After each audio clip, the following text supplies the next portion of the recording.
Howdy folks, hope you all enjoyed your weekend, and welcome to another episode of Mingles with Jingles. I wanted to start off this week's episode by reading out to you an email that I received just a couple of days ago. Now, I do need to apologise in advance, because when I copied the text of the email into a text file so that I would remember to read it in this episode of Mingles with Jingles, the one, and probably most important thing that I neglected to actually copy was the name of the person who sent it to me.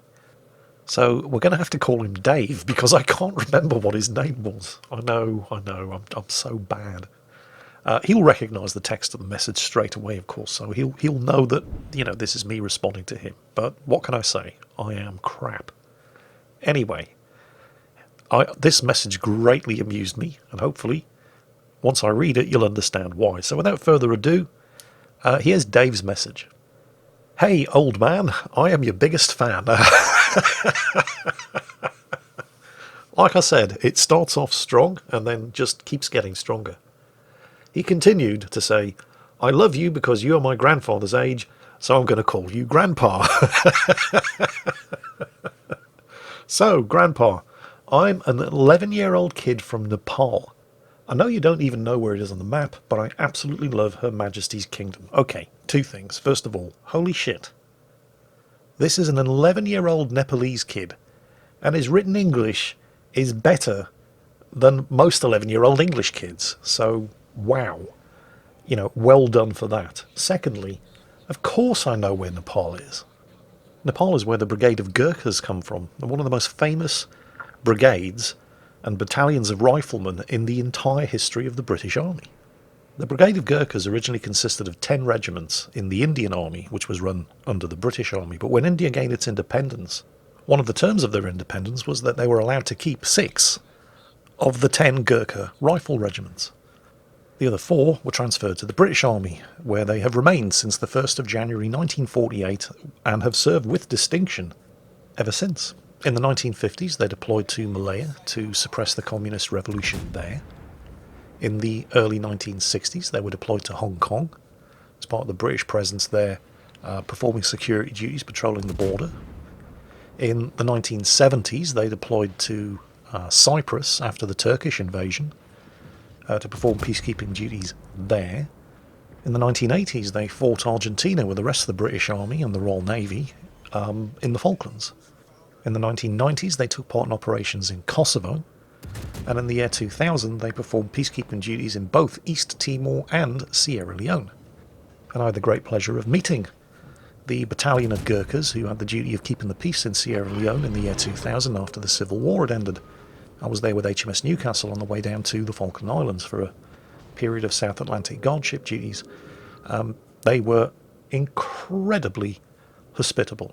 They offered to take a bunch of us into the jungle where they'd cleared a firing range in the middle of nowhere in order to dispose of the huge amounts of weapons and ammunition that had been captured after the Civil War there had ended.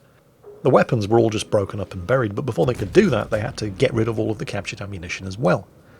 So they took us into the jungle where they'd cleared up this firing range, and they said, right, we've got to get rid of all of these assault rifles and machine guns and these hundreds of thousands of rounds of ammunition. Away you go. So we just basically fired thousands and thousands of rounds of 7.62mm short ammo out of all of these captured, mostly ex-Soviet weapons. It was fantastic. Once we were done with that, they let us have a go at some of their weapons as well. Now, you might think, well, what's special about that? The British weapons. You use British weapons. Well, yeah, but I was in the Royal Navy, not the British Army. We tended to have to make do with the weapons that the British Army didn't want anymore. The Royal Navy never really got new weapons, not personal weapons anyway. We always tended to just inherit the ones that the Army had broken and worn out and couldn't reliably maintain anymore. I mean, we were still using the Sterling submachine gun up until the mid-1990s. Not that there was anything wrong with the Sterling submachine gun. I mean, it was a very, very good and reliable 9mm submachine gun, but the ones that we had were around about 30 or 40 years old, and it really kind of showed. That was the case with most of our weapons. I mean, I was trained on the Sterling submachine gun, and then the SLR, 7.62mm self-loading semi-automatic rifle, mostly because We did ceremonial drill with that.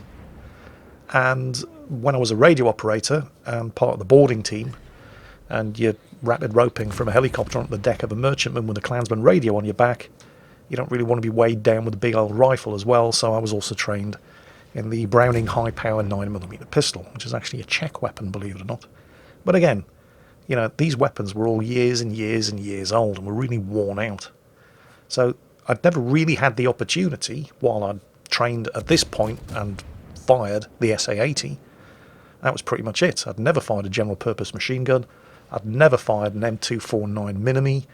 And I'd certainly never fired a Parker Hale L96 sniper rifle. And to this date, I have still never fired a Parker Hale L96 sniper rifle. A couple of the guys that are there with me did get to fire it, and then as soon as it was my turn, I broke it. Yep, you couldn't make it up. The Gurkha sergeant whose rifle it was, he was the company sniper. In fact, he'd won the Queen's Medal at the Bisley rifle shoot, so this guy knew his stuff. He was an exceptionally good shot. And he very graciously allowed a whole bunch of us to take turns firing his rifle. Under supervised conditions, obviously. Well, anyway, a couple of the guys took their turn, and I'm very eagerly awaiting my turn, and then when my turn finally arrived, I lay down on the shooting mat on the range. He handed me the rifle. He said, now chamber the round. So I worked the bolt, and as I pushed the bolt forward, the bullet jammed in the breech. It jammed in there so thoroughly that the armourer was required to actually get the thing out. So I broke his rifle. And thus the Jingles effect was born.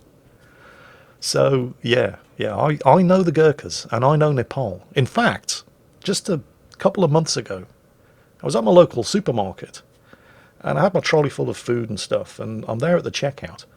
And the guy on the checkout, I thought, not that I recognised him personally, but you don't see a lot of Nepalese people in Britain, outside of an army barracks, where one of the Gurkha battalions is stationed. So I'm checking out all of my goods, and I said to him, do you mind if I ask where you're from? He looked Nepalese. I've been around Gurkhas often enough to know what a Nepalese man looks like, but I didn't just want to, assume, oh, are you from Nepal by any chance, just to find out that, no, actually, he's from Tibet. So I asked, and he said, yeah, I'm from China. But he gave me a kind of a funny look first, as if, he gets this question a lot, and experience has taught him to say that he's from China. And I said, are you sure? Obviously, you know where you're from, but you look very Nepalese to me. And his face lit up into a huge smile. And the second he smiled, I knew it, because, the Gurkhas are evil little fuckers, right? You don't want to be on the wrong side of an argument with one of them. But they smile and laugh like no other people I have ever known.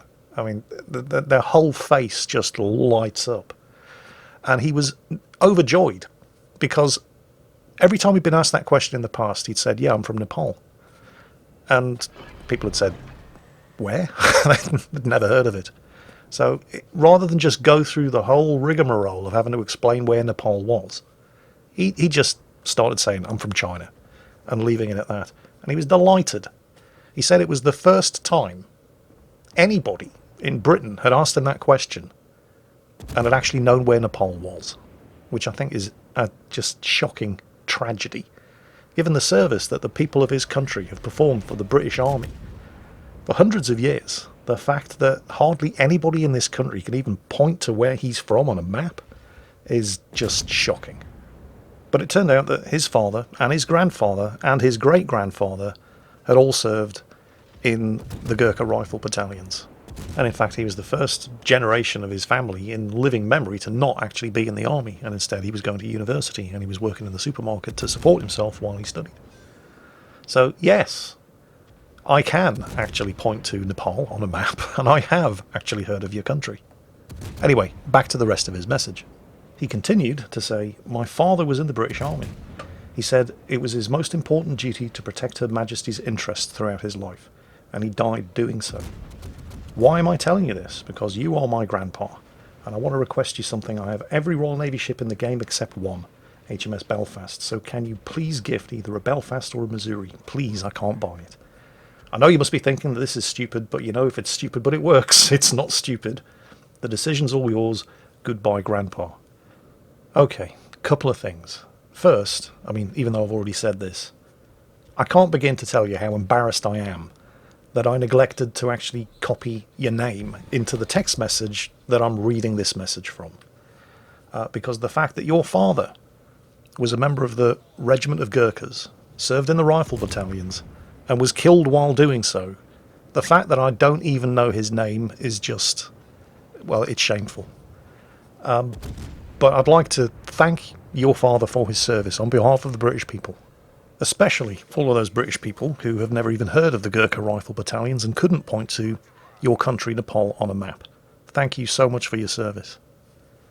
Unfortunately, and I am really, really sorry about this, when it comes to your request that I gift you an HMS Belfast in World Warships, seriously, I get a lot of begging letters in the emails that I read every day. People asking for this, that, gold, ships, tanks, you name it. This is probably the one occasion where if it was actually within my power to gift somebody an HMS Belfast, I would do it in a heartbeat, because this kid, remember, he's just 11 years old. This kid's message not only amused me, but it also moved me. And for that reason and that reason alone, if it was within my power to gift you an HMS Belfast, you would have one by now, before this episode of Mingles with Jingles even went live. Unfortunately, and I really, really do hate to disappoint you, I just don't have that kind of power. The ship just isn't available. I mean, if it was a ship that was in the gift shop that I could just gift to you, I would do it. But it isn't. It's probably never going to be, so I can't. And I can't begin to tell you how sorry I am. But thank you so much for sending the message in. I mean, if nothing else, it gave me the opportunity to talk about some of the fiercest warriors who ever served the British Army, all recruited from your homeland, in the Himalayas, the country of Nepal. Which, yes, I have actually heard of, and I can point to it on a map. It's just to the south of China. So, that was Dave from Nepal. Oh, I'm never going to hear the end of this one. Anyway, moving on swiftly. I don't know about you lot, but I'm getting a bit desperate for new games to play. At the moment, my gaming diet is restricted to daily quests in World of Warcraft and levelling up yet more characters, which gets kind of old pretty quick, and World of Warships. And while there's certainly plenty new stuff coming in World of Warships, we've got British aircraft carriers, Russian battleships, and of course the aircraft carrier rework. That's just 2 games that I play on a regular basis. There were like no new games worth mentioning came out over Christmas. Now there are some games that I'm definitely getting very excited about that are scheduled to come out in 2019. The new Subnautica game, for example. And of course Cyberpunk 2077. And I just can't wait for that in particular. And then there's Anthem as well, which I've talked about before, and which was demoed this weekend, I think. I didn't actually play it myself, but I watched a couple of video reviews, I've seen some gameplay, and the consensus on Anthem from BioWare seems to be, it's alright, it's not bad, it's actually maybe even pretty good. Although apparently the demo was plagued by a whole bunch of technical and connectivity issues, but gameplay-wise it seems to be not bad. The only problem is that while BioWare have developed it, and BioWare are pretty reliable, I mean, they've had the occasional miss, Mass Effect Andromeda, but more often than not, they produce good games.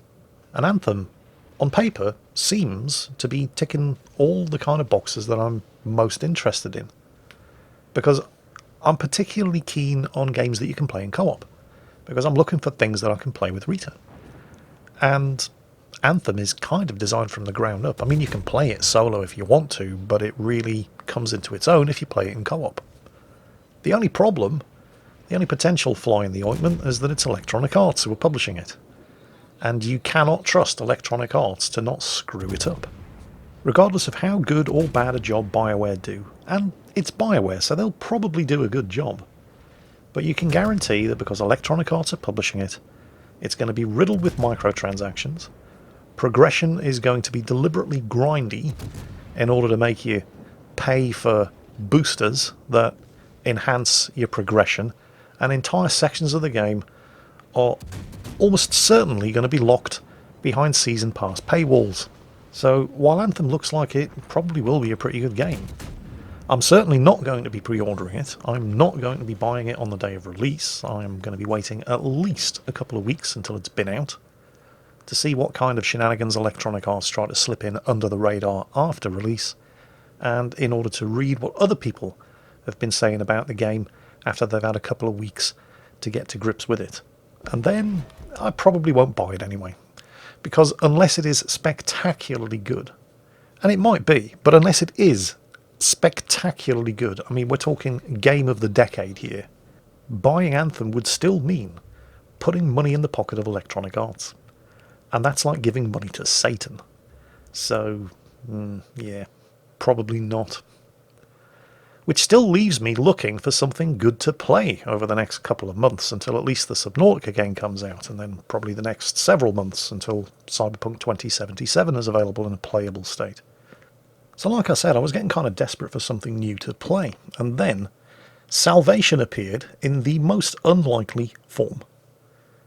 The Resident Evil 2 remake came out this weekend, didn't it? Now, I am not what you might describe as a fan of the Resident Evil series. I know I played one of them. I can't remember exactly which one it was, but we're talking a long time ago. I think it was the very first game when it became available for PC. And I can remember thinking that it's not bad. And it certainly had a few great moments. The one in particular that I can remember, and if you're old enough to remember playing I think it was the original Resident Evil, you'll know the part I'm talking about. You're walking down a hallway, and it's lined on one side by a bunch of windows overlooking the gardens of whatever house you were in. And then one of the mutant dogs jumps through the windows and attacks you, and it's the first time you've seen the dog. And everybody who played it, myself included, shit themselves. But that's the only real thing I can remember about Resident Evil, other than the diabolically bad, I mean criminally bad movies that they made. Which is kind of another bizarre thing, which has got nothing to do with the games, but the fact that they're only called Resident Evil in the West. In their native Japan, they're called Biohazard, which is one of these rare examples of the Japanese title actually making sense, and the Western title being utter nonsense. When I started playing Airsoft many, many years ago as well, I think it was when Resident Evil 2 came out, because there's a company that make airsoft weapons. In fact, I think they were the first ones to make airsoft weapons and popularise the sport in the Far East. Tokyo Marui. They produced a tie-in Beretta 92F airsoft gas blowback pistol based on the Samurai Edge pistol, which I think Leon used in Resident Evil 2.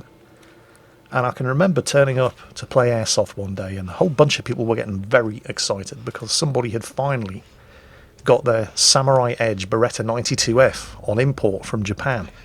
And they opened the box, and a whole bunch of people were clustered around him, just going, "Oh, wow, it's amazing. Oh, can I touch it?" And it was a fairly nice pistol, but I just didn't understand what everybody was getting so excited about. But it was because it was the Biohazard 2, not Resident Evil, which is why I'd never heard of it, because that's the Japanese title. The Biohazard 2 Samurai Edge 9mm pistol. So, and that was basically it as far as me and Resident Evil were concerned. And this weekend I was watching various different videos on YouTube, and I noticed that there suddenly seemed to be an awful lot of Resident Evil 2 videos. What's going on? I had no idea they were doing a remake. That's how out of touch I was. So I started watching some of the videos, and now you have to remember, historically I have not been very good at horror games. Or at least I thought that was the case. I can remember shitting my pants at a couple of points because of the jump scares in the one Resident Evil game that I played. So I had this association in my head that it was a scary game. And then, of course, there's the whole Alien Isolation saga. Those of you who saw my Alien Isolation videos and how I screamed at regular points like a little girl throughout that, and eventually just got so scared I couldn't continue and stopped right after Amanda Ripley reached the medical wing on Sevastopol Station. So my track record with horror games hasn't been great, okay? I admit it. So, these were all factors that made it very unlikely that I was going to be interested in playing a remake of Resident Evil 2. But like I said, I was getting desperate, and it didn't look that bad. But I still didn't think I was going to be able to do too well in it because it was a horror game. And I'd heard people saying that Quickie Baby had been playing it on live stream and screaming like a little girl at regular points. Matters weren't helped by the fact that his wife kept sneaking up behind him and surprising him. So I was thinking, well, I'll give it a go. But it's probably going to be just like Alien Isolation. Or it might not even be, I mean, if it's half as good as Alien Isolation, that'll be great. But if it's as scary as Alien Isolation, it's just going to be wasted money because I'm never going to finish it. But like I said, I was kind of desperate for something new to play, so I took the plunge. Holy shit, it's good. I mean, wow, it's good. And it is scary. But it turns out that I'm actually not that scared of horror games. I'm just scared of alien horror games. Because you have to remember, I first saw Alien when I was 12 years old at its British television premiere. This was actually the night before we emigrated to South Africa in 1982. So, 12 years old, and I'm watching Alien. It scarred me for life.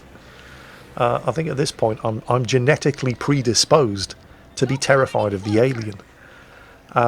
But Resident Evil 2, while it is very atmospheric, and it is quite scary, but it's not so scary that I can't play it.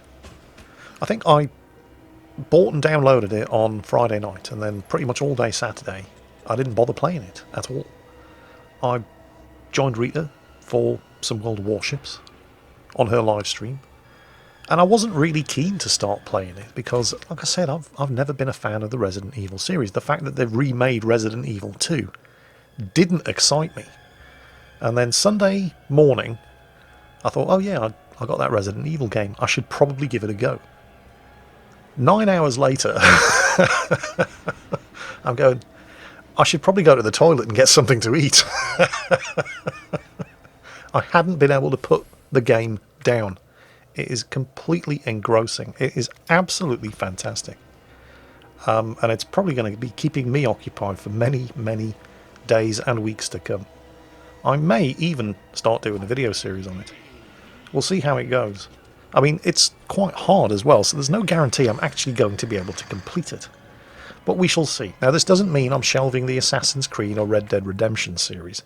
The Assassin's Creed series is probably going to be coming to a conclusion in the next couple of weeks because there's not that much of the story left. And I have to admit, I was thinking, what am I going to do to fill in the Assassin's Creed slot? And the Resident Evil 2 remake seems like a really good candidate. It really is an astonishingly good game. Was the original as good as this? I mean, I don't know, I never played it. And it's not exactly the same, apparently. I mean, I wouldn't know because I never played the original. But to anybody who thinks, well, I played the original, so I'll be able to just blast through the remake, not so much. It is apparently very similar to the original, but, they brought some of the game mechanics up to date. For example, you don't have to go around finding typewriter ribbons in order to save your game. Little things like that. But they've also changed some of the puzzles, apparently. Now, this doesn't matter to me because I never knew how the puzzles were completed in the first place. I never played the original. But if you have played the original, you're not necessarily going to be able to blast your way through the remake as quickly as you might think. So, yeah, Resident Evil 2. Never thought I'd see the day where I'd be playing and enjoying a Resident Evil game. But they really have knocked this one clean out of the park. So, that's what I have been playing this weekend and what I'm probably going to be playing for, the foreseeable future at least. And that brings us to the end of this week's episode of Mingles with Jingles. I hope you've enjoyed it, and as always, take care, and I'll catch you next time.